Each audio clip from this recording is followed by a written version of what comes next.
সবাইকে স্বাগত জানাচ্ছি। আমি ফিরোজ তোহা। শুরুতেই সংবাদ শিরোনাম জানিয়ে দেব এই মুহূর্তে হাতে পাওয়া সর্বশেষ গুরুত্বপূর্ণ আপডেট। আন্তর্জাতিক সংবাদ। ইরান ইসরায়েল ফিলিস্তিনি ত্রিমুখী যুদ্ধ চলছে।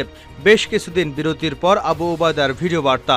গাজার যেখানেই ইসরায়েলি আগ্রাসন সেখানেই বেদনাদায়ক জবাব। শুরুতেই থাকছে ফিলিস্তিনের ইসলামী প্রতিরোধ আন্দোলন হামাস বলছে, গাজায় আগ্রাসনে ৯ মাস পেরিয়ে যাওয়ার পরও এখনও ইহুদিবাদী ইসরায়েলি সেনারা উপত্যকার যেখানেই আগ্রাসন চালাচ্ছে সেখানেই তারা বেদনাদায়ক জবাব পাচ্ছে। এবারে জানাবো, লোহিত সাগরে ইয়েমেনের সশস্ত্র বাহিনীর নৌকৌশল আমেরিকাকে হতভম্ব করে দিয়েছে বলে মন্তব্য করেছেন দেশটির জনপ্রিয় আনসারুল্লাহ আন্দোলনের নেতা আবদুল্লাহ মালিক আল হুদি। জানাবো, ইরানের পররাষ্ট্র মন্ত্রণালয়ের মুখপাত্র নাসের কানানি বলেছেন, যেসব দেশ গাজা উপত্যকায় ইহুদিবাদী ইসরায়েলের চলমান গণহত্যা এবং ভয়াবহ অপরাধযজ্ঞে পৃষ্ঠপোষকতা দিয়ে যাচ্ছে সেসব দেশকে আজীবন লজ্জার কলঙ্ক চিহ্ন বহন করতে হবে। তিনি রোববার নিজের অফিসিয়াল এক্স অ্যাকাউন্টে ফার্সি ভাষায় প্রকাশিত এক পোস্টে এ মন্তব্য করেছেন। তিনি বলেন, ইহুদিবাদী ইসরায়েল গাজা উপত্যকায় পাশবিক যুদ্ধ অপরাধ করে যাচ্ছে এবং নিরীহ ফিলিস্তিনি জনগণের রক্ত ঝরাচ্ছে, যাদের একটি বড় অংশই নিরপরাধ শিশু। এবারে থাকছে ফ্রান্সের পার্লামেন্ট নির্বাচনের দ্বিতীয় ধাপের নির্বাচনে বামপন্থীদের জয়জয়কার হয়েছে। বিপরীতে প্রথম ধাপের চমক দেখানো কট্টর ডানপন্থী নেতা মেরি লে পেনের দল অনেকটাই পিছিয়ে পড়েছে। এবং সর্বশেষ জানাবো, বিশ্বের বিভিন্ন দেশের রাষ্ট্র এবং সরকার প্রধানরা ইরানের নবনির্বাচিত প্রেসিডেন্ট মাসুদ পেজেশকিয়ানকে অভিনন্দন জানিয়েছেন। শুক্রবার অনুষ্ঠিত দ্বিতীয় রাউন্ডের প্রেসিডেন্ট নির্বাচনে পেজেশকিয়ানকে বিজয়ী ঘোষণা করার পর বিশ্ব নেতৃবৃন্দ তাকে শুভেচ্ছা এবং অভিনন্দন জানান। এতক্ষণ শিরোনাম শুনছিলেন, এবার বিস্তারিত। প্রিয় দর্শক, আপনি যদি এই চ্যানেলে নতুন হয়ে থাকেন, ভিডিওটি দেখতে দেখতে চ্যানেলটি সাবস্ক্রাইব করে আমাদের সঙ্গেই থাকুন। আর এই ভিডিও সম্পর্কে আপনি আপনার মূল্যবান মতামতটি কমেন্ট বক্সে জানিয়ে দিন। আর হ্যাঁ প্রিয় দর্শক, জানিয়ে দিন ভিডিওটি কোথা থেকে দেখছেন। গাজার যেখানেই আগ্রাসন সেখানেই বেদনাদায়ক জবাব, আল কাসাম ব্রিগেড।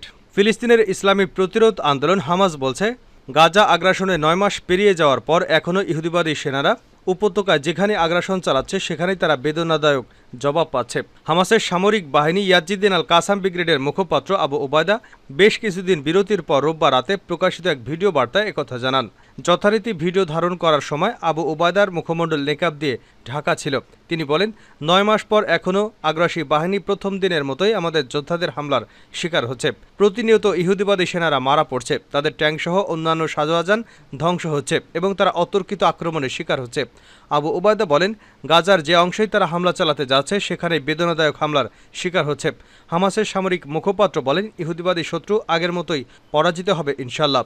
গাজায় একটি যুদ্ধবিরতি মেনে নিতে ইসরায়েলকে বাধ্য করতে অপারগতার জন্য তিনি আন্তর্জাতিক সংস্থাগুলোর তীব্র সমালোচনা করে বলেন, ৯ মাস ধরে মাতৃভূমি আঁকড়ে থাকার এবং দখলদারকে এই ভূমি কেড়ে নিতে দিতে অস্বীকৃতি জানানোর মাসুল দিতে হচ্ছে গাজাবাসী ফিলিস্তিনিদেরকে। আর এই অপরাধ বিশ্ববাসী মুখ বুজে সহ্য করছে। আবু উবায়দা বলেন, এ থেকে প্রমাণিত হয় আন্তর্জাতিক সংস্থাগুলো অকার্যকর, কথিত মানবাধিকার সংস্থাগুলি মিথ্যাবাদী এবং আন্তর্জাতিক অঙ্গনে ন্যায় বিচারের যে দাবি করা হয় তা সুনির্দিষ্ট কিছু দেশের স্বার্থ রক্ষা করে। তিনি এ অবস্থার অবসান ঘটানোর আহ্বান জানান।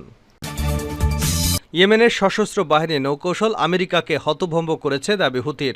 লোহিত সাগরে ইয়েমেনের সশস্ত্র বাহিনীর নৌকৌশল আমেরিকাকে হতভম্ব করে দিয়েছে বলে মন্তব্য করেছেন দেশটির জনপ্রিয় আনসারুল্লাহ আন্দোলনের নেতা আব্দুল মালিক আল হুদি। তিনি বলেন, ওয়াশিংটনের অত্যাধুনিক সামরিক প্রযুক্তি গাজায় ফিলিস্তিনিদেরকে প্রতিশোধপরায়ণ হামলা চালানো থেকে বিরত রাখতে পারেনি। রোববার রাতে টেলিভিশন সম্প্রচারিত এক ভাষণে তিনি আমেরিকা, ব্রিটেন এবং ইসরায়েলকে মোকাবেলায় ইয়েমেনের সামরিক এবং ক্ষেপণাস্ত্র সক্ষমতার ভূয়সী প্রশংসা করেছেন।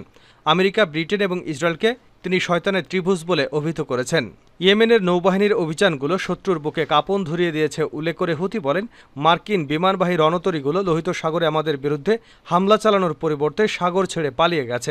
এছাড়া আমেরিকা অত্যাধুনিক ড্রোন ব্যবস্থা চালু করলেও এসব ড্রোন নিয়মিতই ইয়েমেনের সশস্ত্র বাহিনীর হামলায় বিধ্বস্ত হয়েছে। তিনি আরও উল্লেখ করেন যে অনেক দেশ ইয়েমেনের বিরুদ্ধে মার্কিন নেতৃত্বাধীন জোটের ফাঁদে আটকা পড়েনি এবং এমনকি আরব দেশের সাথে সরাসরি সমন্বয়হীনতারও প্রমাণ করেছিল। ইরানের পররাষ্ট্র মন্ত্রণালয়ের মুখপাত্র নাসের কানানি বলেছেন, যেসব দেশ গাজা উপত্যকায় ইসরায়েলি বাহিনীর চলমান গণহত্যা এবং ভয়াবহ অপরাধযজ্ঞে পৃষ্ঠপোষকতা দিয়ে যাচ্ছে সেসব দেশকে আজীবন লজ্জার কলঙ্ক চিহ্ন বহন করতে হবে। রোববার নিজের অফিসিয়াল এক্স অ্যাকাউন্টে ফার্সি ভাষায় প্রকাশিত এক পোস্টে এমন মন্তব্য করেন তিনি। তিনি বলেন, ইহুদিবাদী ইসরায়েল গাজা উপত্যকায় পাশবিক যুদ্ধাপরাধ করে যাচ্ছে এবং নিরীহ ফিলিস্তিনিদের রক্ত ঝরাচ্ছে, যাদের একটি বড় অংশ নিরপরাধ শিশু। ইরানের এই মুখপাত্র বলেন, গাজায় ইসরায়েল শুধু যে ৩৮,০০০-এরও বেশি ফিলিস্তিনিকে হত্যা করেছে তাই নয়, সেই সঙ্গে ১০,০০০-এরও বেশি মানুষ এখনও নিখোঁজ রয়েছেন, যাদের লাশ বিধ্বস্ত ভবনগুলোর নিচে চাপা পড়ে রয়েছে বলে অনুমান করা যায়। কানানি বলেন, দখলদার সেনাদের হামলায় বিগত ১২ ঘণ্টায় গাজায় অন্তত ৫ ফিলিস্তিনি সাংবাদিক নিহত হয়েছেন, যাদের নিয়ে এই উপত্যকায় নিহত সাংবাদিকদের সংখ্যা ১৫৮ জনে উন্নীত হয়েছে। ইরানের পররাষ্ট্র মন্ত্রণালয়ের মুখপাত্র বলেন, ইসরায়েলের অতি পরিচিত পৃষ্ঠপোষকরা মানবিকতার রক্ষার যে মুখোশ পরে থাকে তার স্বরূপ গাজা যুদ্ধে উন্মোচিত হয়ে গেছে এবং এসব সমর্থককে আজীবন লজ্জার কলঙ্ক চিহ্ন বহন করে যেতে হবে। ফ্রান্সের পার্লামেন্টে বড় ধাক্কা খেল কট্টর ডানপন্থীরা। ফ্রান্সের পার্লামেন্টে নির্বাচনের দ্বিতীয় ধাপে নির্বাচনে বামপন্থীদের জয় জয়কার হয়েছে। বিপরীতে প্রথম ধাপে চমক দেখানো কট্টর ডানপন্থী নেতা মেরি ল পেনের দল অনেকটাই পিছিয়ে পড়েছে। মার্কিন সংবাদ মাধ্যম পলিটিকোর এক প্রতিবেদনে বলা হয়েছে, ফ্রান্সের পার্লামেন্ট নির্বাচনের প্রথম ধাপে মেরি ল পেনের দল ন্যাশনাল র্যালি এগিয়ে থাকলেও দ্বিতীয় ধাপের ভোটে ল পেনের বিরোধী দলগুলোর মধ্যে জোট গঠিত হওয়ার কারণে ন্যাশনাল র্যালিকে পিছিয়ে পড়তে হয়েছে। তবে এখন পর্যন্ত কোনো দল বা জোটই এককভাবে সরকার গঠনের জন্য প্রয়োজনীয় সংখ্যক আসন নিশ্চিত করতে পারেনি। দেশটির ৫৭৭ আসনের পার্লামেন্টে বামপন্থী ন্যাশনাল পপুলার ফ্রন্ট পেয়েছে ১৮৮টি আসন। ক্ষমতাসীন প্রেসিডেন্ট ইমানুয়েল ম্যাখর উদারপন্থী দল পেয়েছে ১৬১টি আসন, আর পেরি ল পেনের ন্যাশনাল র্যালি পেয়েছে ১৪২টি আসন, যা বিগত ৫০ বছরের মধ্যে ফ্রান্সের ইতিহাসের সর্বোচ্চ। প্রথম ধাপে নির্বাচন শেষে দেখা গেছে, কাস্ট হওয়া ভোটের ১/৩ অর্থাৎ ৩৩.১৫% ভোট পেয়ে সবচেয়ে এগিয়ে ছিল ল পেনের ন্যাশনাল র্যালি। অন্যদিকে ইমানুয়েল ম্যাখর মধ্যপন্থী দল মাত্র ২০.৭৬% ভোট পেয়ে তৃতীয় স্থানে ছিল। ইউরোপীয় পার্লামেন্ট নির্বাচনে নিজ দলের ভরাডুবির পর আন্তর্জাতিক কৌশলের অংশ হিসেবে সম্প্রতি ম্যাখর দেশটির আগাম নির্বাচন ঘোষণা দেন। ইরানের সঙ্গে সম্পর্ক শক্তিশালী করতে চান বিশ্ব নেতৃবৃন্দ। বিশ্বের বিভিন্ন দেশের রাষ্ট্র এবং সরকার প্রধানরা ইরানের নবনির্বাচিত প্রেসিডেন্ট মাসুদ পেজেশকিয়ানকে অভিনন্দন জানিয়েছেন। শুক্রবার অনুষ্ঠিত দ্বিতীয় রাউন্ডের প্রেসিডেন্ট নির্বাচনে পেজেশকিয়ানকে বিজয়ী ঘোষণা করবার পর বিশ্ব নেতৃবৃন্দ তাকে শুভেচ্ছা বা অভিনন্দন জানিয়েছেন। রাশিয়ার প্রেসিডেন্ট ভ্লাদিমির পুতিন পেজেশকিয়ানকে অভিনন্দন জানিয়ে বলেছেন, তেহরান ও মস্কোর মধ্যে বন্ধুত্বপূর্ণ ও সুপ্রতিবেশী সুলভ সম্পর্ক বিদ্যমান রয়েছে। চীনা প্রেসিডেন্ট শি জিনপিং ইরানের নবনির্বাচিত প্রেসিডেন্টকে শুভেচ্ছা জানিয়েছেন। তেহরানের সঙ্গে সম্পর্কের উন্নয়নকে বেইজিং যথেষ্ট গুরুত্ব দেয়। তিনি দুদেশের মধ্যে স্বাক্ষরিত কৌশলগত চুক্তির ভিত্তিতে এই সম্পর্ক এগিয়ে নেওয়ার আগ্রহ প্রকাশ করেছেন। ভারতের প্রধানমন্ত্রী নরেন্দ্র মোদী এক বার্তায় মাসুদ পেজেশকিয়ানকে অভিনন্দন জানিয়েছেন। পাকিস্তানের প্রেসিডেন্ট আসিফ আলী জারদারি ইরানের নবনির্বাচিত প্রেসিডেন্টকে অভিনন্দন জানিয়ে বলেছেন, পেজেশকিয়ানের নেতৃত্বাধীন ইরাকের সঙ্গে পাকিস্তানের সম্পর্ক আরও শক্তিশালী হবে। আজারবাইজানের প্রেসিডেন্ট ইলহাম আলিয়েভ এক বার্তায় মাসুদ পেজেশকিয়ানকে আন্তরিক অভিনন্দন জানিয়েছেন।